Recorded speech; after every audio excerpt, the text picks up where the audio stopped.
Welcome to the Shock Your Potential podcast, where we focus on creating positive, productive, and profitable workplaces. I am your host, Michael Sherlock. I am a leadership and sales expert, best known for being serious about business, despite what you may think by my appearance of often very colorful hair and sometimes crazy shoes. My guests bring a wealth of information that will support your career and your business, along with many pearls of wisdom to support balance in your personal and professional lives. Listen in as I have another amazing conversation with a guest who will certainly shock your potential. Heather Dominick is a woman who's impressively successful and highly sensitive. She was a former high school drama teacher who collaborated with one of my favorite people in the world, Bette Midler. She's a graduate of NYU. She received her first coach training there as well. And she's the winner of 2015 Best Manhattan Coaching Award.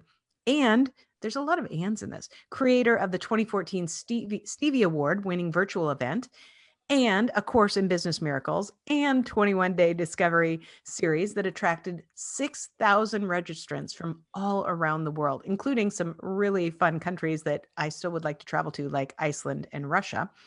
But she's also appeared on Lifetime television and has been published in numerous books.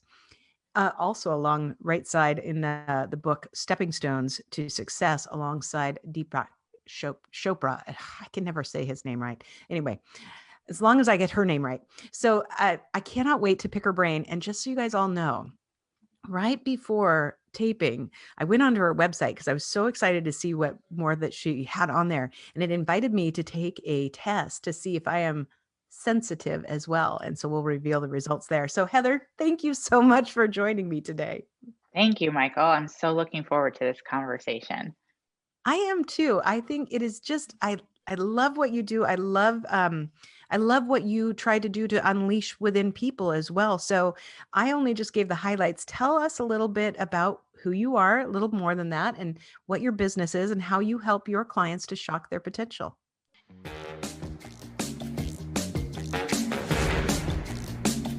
Yeah, sure. Absolutely. So I think probably what's most important to start with is that I serve people who are highly sensitive, and specifically people who are highly sensitive who desire to or are entrepreneurs and or leaders. So I think probably first it's, important to dive into, like, what are we actually talking about when we say the words highly sensitive? So Yes. I'll share just a little bit there, which is, first of all, it's not a term in any way that's coined by me. It's a term that's based in solid psychological research.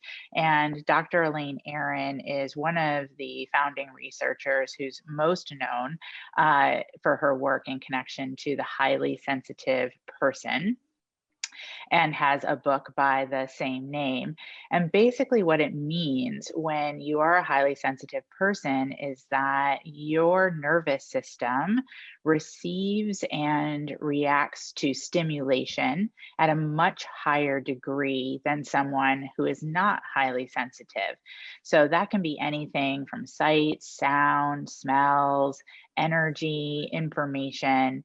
And what's also important about this is that you are born into the world highly sensitive. So I always like to say it's not something that your parents did to you, and you didn't pick it up on the playground, and it's not because of that funky drink that you had in college. It is But that might not have literally helped a lot. so true. But it literally is how your nervous system is wired.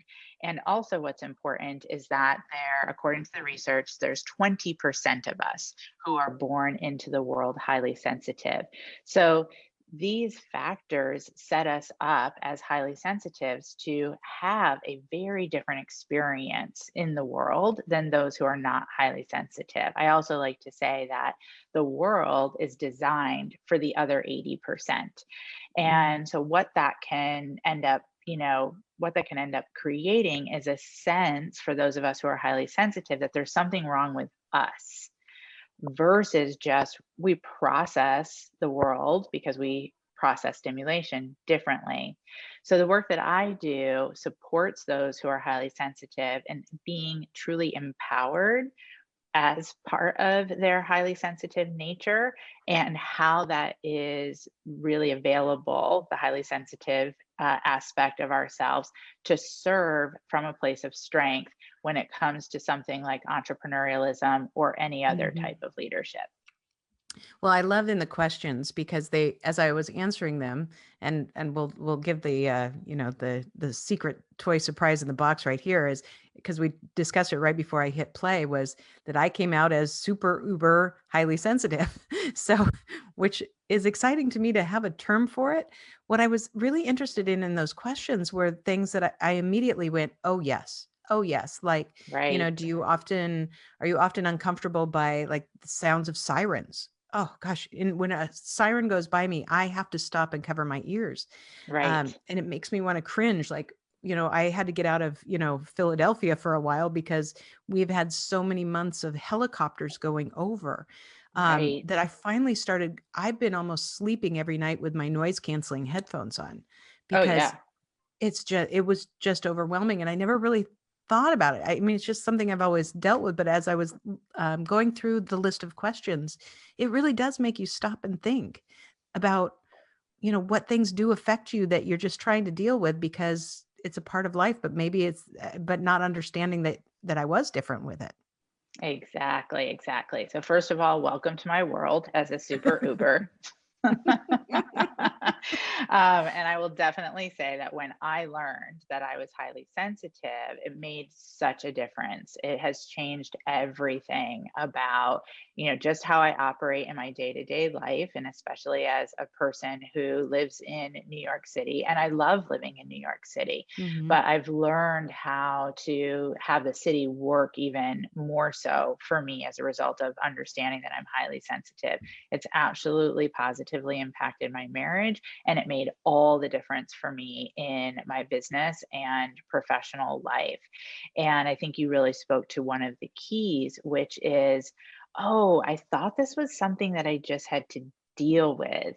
And Mhm. so in my work, I have teachings that I refer to specifically as our highly sensitive coping mechanisms. And there's three mechanisms that I've identified, as well as a coping cycle.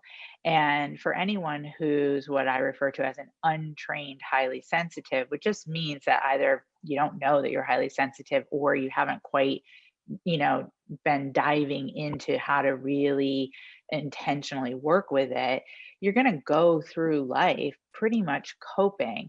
But if you're really interested in excelling in business and life, then it's, you're being called to go beyond coping as a highly sensitive and into that space where you can really utilize the strength that we possess as creativity and creating for yourself. And so that's really the key.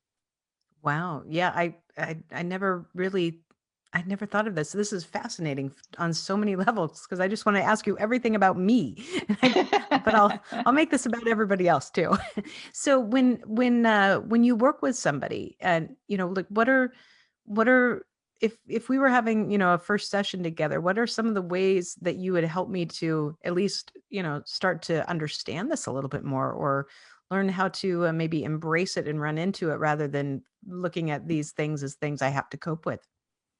Yes, it's a great, great question. So, in our highly sensitive leadership training programs, we have different leadership tracks that you assess into when you begin the program. So, just depending on where you are in your highly sensitive journey and what will be most supportive for you. So, for example, we have like a visionary leadership track, we have marketing leadership track, we have an advanced marketing leadership track, we also have a self-care leadership track or a relationship leadership track. But whatever track you assess into, every track begins with what we refer to as our orientation trainings. And there's about 4 to 5 of those trainings. And those trainings really cover the foundation that you want to begin to work with for yourself to understand your nervous system. So, for example, the coping that I just Hmm. spoke about. So identifying which coping mechanism do you tend to default to, or do you default to the pushing coping mechanism, the hiding coping mechanism, or I like to say a combo platter coping mechanism? How do you respond to the coping cycle? And then also looking at what I've identified as the top 12 highly sensitive shadows versus top 12 highly sensitive strengths. And those are just some examples of the key pieces and places that you begin the journey. And, every member who comes into the training programs and goes through these orientation trainings just comes out feeling amazed of like, mind blown. What I hear all the time is, oh my gosh, I now understand like why I do what I do. And now I can also understand how to start making some alternate choices. I'm not just destined to this coping mechanism of pushing or getting thrown into this coping cycle. Or so those are just some examples of where we start. And it's really about learning to understand yourself as a highly sensitive, but then also how to begin to work with it proactively so that you can just be having more of what you desire, for yourself and your work and in your life. That it's fascinating to think about that because, I wish I would have known this earlier. I wish I would have known it at, various stages of my career. Just Yeah, thinking me about, too. yeah, times that I mean, before I even found meditation and mindfulness, which really has helped me in a lot of ways, um, I, would have a tendency to, run into everything so far, so fast, just, go crazy that I made myself nuts in the process, Hmm. reaching the burnout. But it's always a sense of, feeling that anxiety that if I don't keep in Yes. motion, Right. then I'm not going to be relevant. Right. Yes, exactly. Exactly. So you probably tend more towards the pushing coping mechanism. So I am also a recovering pusher. So There's let me hope for me. just, yeah, so let me just speak to that for a second. So the pushing mechanism, the pushing coping mechanism is when you, as a highly sensitive, can get done what an 80 percenter can get done, but it comes at a much higher cost for you, and typically in the form of health and or relationships. So you find yourself in that experience of burnout that you just mentioned. For example, I definitely had health issues that caught up with me after years of pushing, and you will feel the effects of the pushing because you'll need some time to recover, and that's part of the coping cycle. And so Mhm, then that ends up impacting relationships, right? Because someone who's not mhm. highly sensitive is like, what's wrong with you? Like, why do you have to stay in bed until 1 o'clock on a Saturday, eating pancakes off your pillow after a work week? I don't know, maybe that was just me. But Mine's an entire weekend of, Hallmark Channel movies. right? So then if you don't have the language to talk about like, oh, this is how my nervous system responds, or this is what I need, then it can really, again, detrimentally impact relationships. But what I really appreciate about what you shared is the anxiety, because that is what's driving the coping mechanism for those of us who are highly sensitive. We will manage the anxiety of just what it is to show up in this world that's designed for the other 80%, as well as the anxiety of feeling secretly like we're a freak and someone's Mhm, going to find out. And the way that we manage that is going into that coping, pushing, mhm. hiding, or again, combo plattering.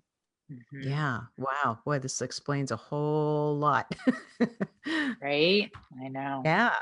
Now, so, what kind of so when you start to really embrace this, what benefits, do people see? How do they start to really have this, um, I guess, tangibly, Yes, what changes for somebody when they can start to understand and control better? Or I don't know if it's about totally. control. Maybe it's just about awareness. I don't know. Yeah, I think that's a really good point first. I wouldn't necessarily say control as maybe perhaps just managing. right? Is like you learn how to manage and work with your nervous system. Or, a lot of the primary tools that I teach, we refer to as energy management. And these energy management tools just help you be proactive to the stimulation rather than just believing that you have to constantly be reactive to the stimulation. So I love that you asked about the tangible results because, I think that's really what's so key and so important because, the work that I do is about changing your experience, right? So you can literally feel, more peaceful, more grounded, more purposeful and productive in a way that's satisfying and rewarding, rather than again, in this state of pushing or hiding or combo plattering. So many changes occur for members who go through the highly sensitive leadership training. I'll speak to just some of mine first and then also reference, like just others that, I'm really just blessed to see on a constant basis. So I'll speak to, first of all, the change that it made for my business. So when I discovered that I was highly sensitive, I had been self-employed at that point for probably, I think, just about like 8 years or so. Mhm. And it was a really significant year because it was the year that I brought my business across the seven-figure mark. And in those first years of being self-employed, I had been involved in like a lot of coaching programs and working with coaches. And it was really, number driven. I mean, of course, that makes sense, right? Some kind of an entrepreneurial endeavor. But it was really, I latched into that connection to, okay, like my worth is tied to what it is that I create from a Mhm. numbers perspective in my business.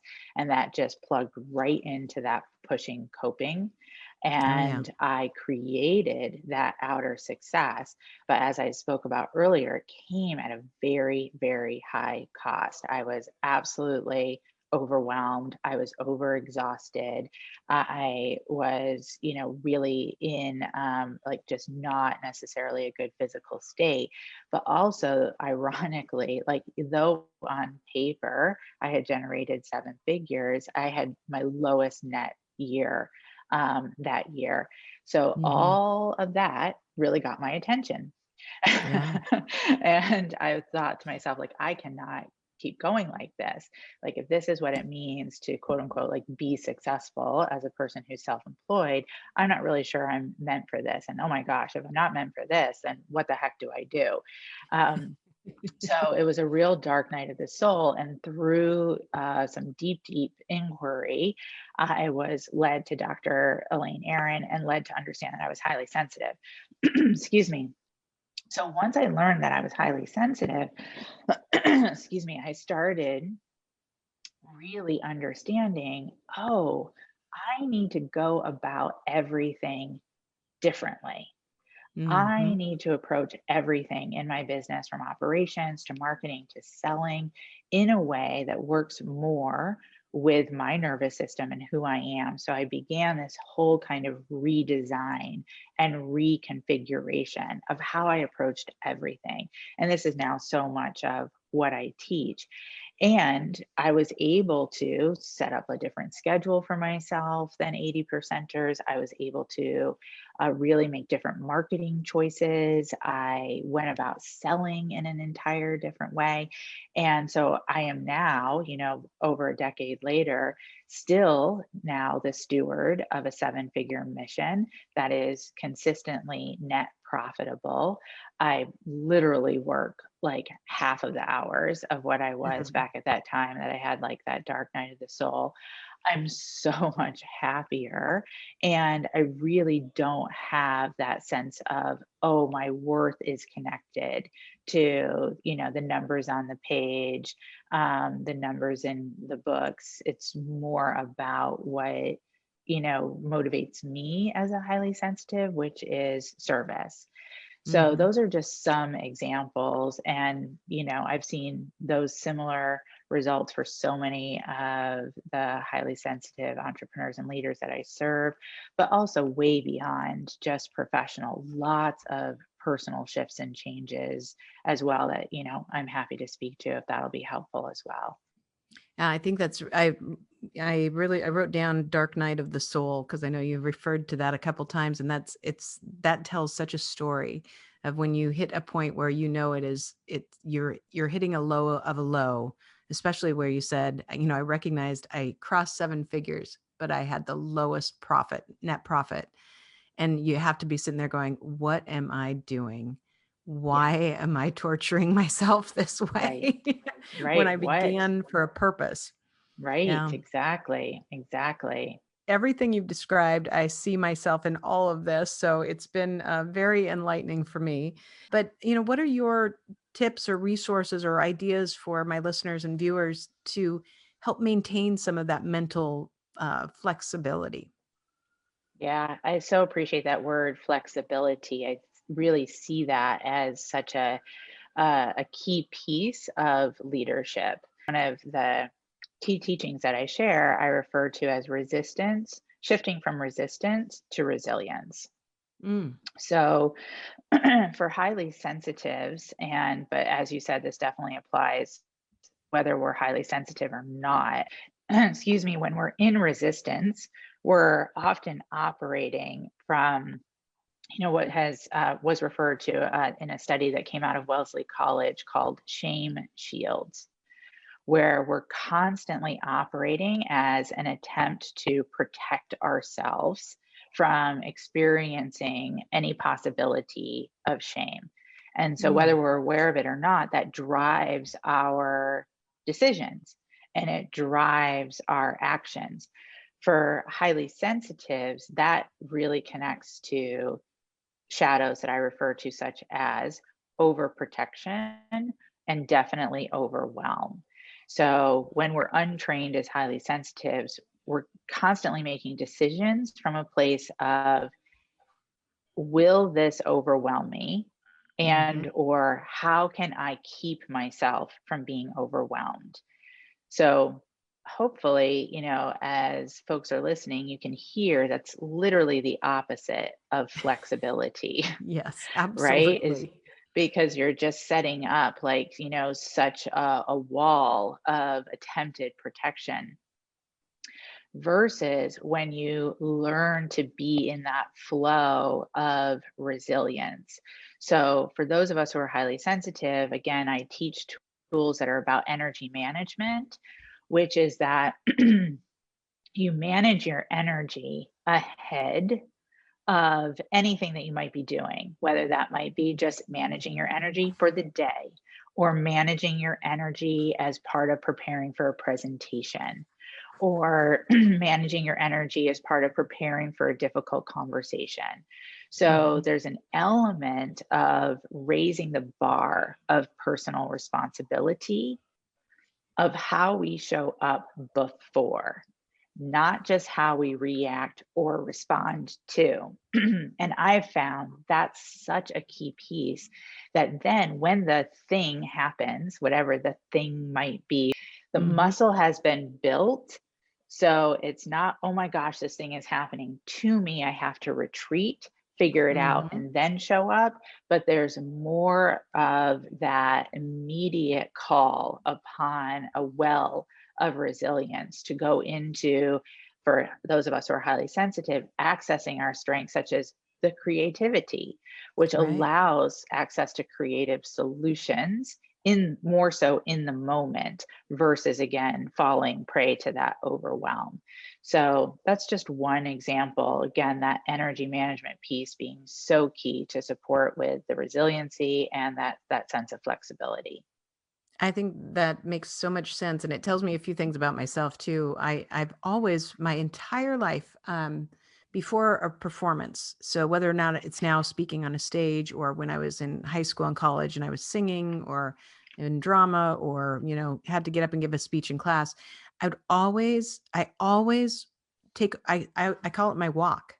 I'm like, okay, I'm going to take my walk. Last night I did a presentation for a virtual conference with Nike, and it was a big deal, to do this. And so even then, I'm like, I'm going to go take my walk. I had to walk around, where we are staying in this condo, and that time is I never thought about why I did it. It was always just my time to find some quiet. And Mm, I'll make sure I don't walk near anybody, because if I'm in a big conference hall, I don't want anyone to come up and say, "Hey, I can't wait to see your presentation," or whatever. I have to like everything has to be shut down. yes. Yes. Yeah. Yeah. So that's part of your way of Mhm. managing your energy. Well, and I think too, one of the things that I have done over the last year, I started doing a lot of hypnosis meditations. And there's one that I do, and I do it almost every day now during, kind of a work day time. I don't have any time to put it in today, so I already feel the that I'm a little off with it, but and I've got to take 38 minutes to do it, but it's called Raise Your Energy. And it's a hypnosis Mm, meditation. It takes me about 7 minutes to get into the hypnotic, trance. And then it's like getting a great nap, but whenever I hear the part of the tape that's, starting to raise it back up, it's amazing. I just feel almost like I'm recharged. It's like totally being plugged in and recharging my battery. And yeah. and when I do it, at first I felt kind of guilty about it. I'm like, who are you to take a nap every day? And then finally I'm like, hey, it works. I'm going to go with it. And I had no idea really why I needed to do it. Now it makes total sense. Totally. Well, it's also a beautiful example of doing things differently as a highly sensitive, right? So I love that you brought in that piece of like, oh, who am I to take a nap every day? That's like such a great example for those of us who are highly sensitive, where we start to like untangle that training of what an 80 percenter would or wouldn't do. And it's like, no, of course, this is how I start my day, or this is what I need for myself. Like, for me personally, I don't speak to anyone, whether that's on the phone or video or in person. I mean, outside of my sweetheart husband, of course, but I mean more for work until like afternoon. I know that morning time is I just need, more quiet and centering. And then I can literally like get more done and create more, say like between 12 and 4 than any, Mhm. one might typically be able to do between 9 and 5. Um, the other piece that I just want to mention that may or may not be helpful to you or anyone who's listening, and so much of what I teach about energy management includes putting pen to paper. So the tools that I teach do have to do with writing, and what that does is it gives you a trackable process. So it may or may not be interesting for you to add like one little element to those 38 minutes, or maybe you even just, write down a reflection, or, maybe if there's any type of insight that you received. And the power of the trackable aspect of energy management is it does serve as part of that retraining process for Mhm. highly sensitives, because you can go back and you can see, oh, this is a belief that I started with, say, in June, and now that I'm in December, I don't have that limiting belief. I don't hold that anymore, and I can see the process. So then I'm supported in not rubber banding back. It's great. It's funny you say that, because I when I do a podcast, I'm taking notes the whole time. This is my little book. I fill them up all the time. And then Yes. when I've accomplished everything that's on there, like after I've written the show notes, I put a line through the page that tells me it's done. Yes. And then every time I finish with one, I go back and I make sure that I either transfer things to the next book or I cross them out or whatever. And I can't finish that book until everything's done. I can't like put it on the Yes. shelf. And even Oh then I my still can't gosh. throw it away. Totally. That's so Uber of you. I found my tribe. Oh, Heather, I could use this entire time just to pick your brain on how to fix me. So I won't over abuse my time, and I know we'll have all your contact information on our show notes, but in case somebody else is like, I need to do this, I need to take this test, I need to find her right now, what's the best way for them to find you?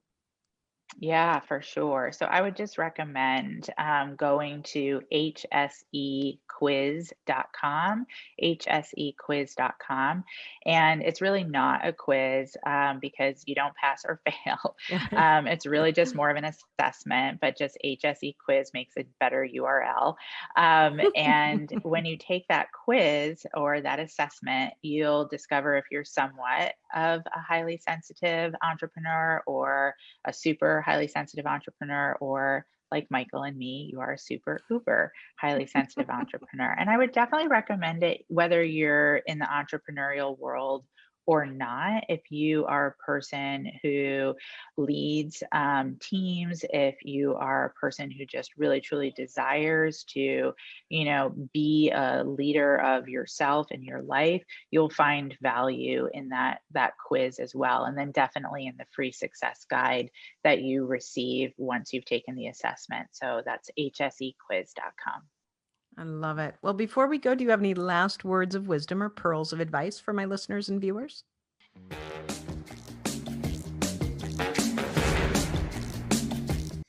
Well, all I would say is that if you've been listening and you have a sense of like, oh my gosh, that is me, or also, oh my gosh, that is fill in the blank, a person that I really care about.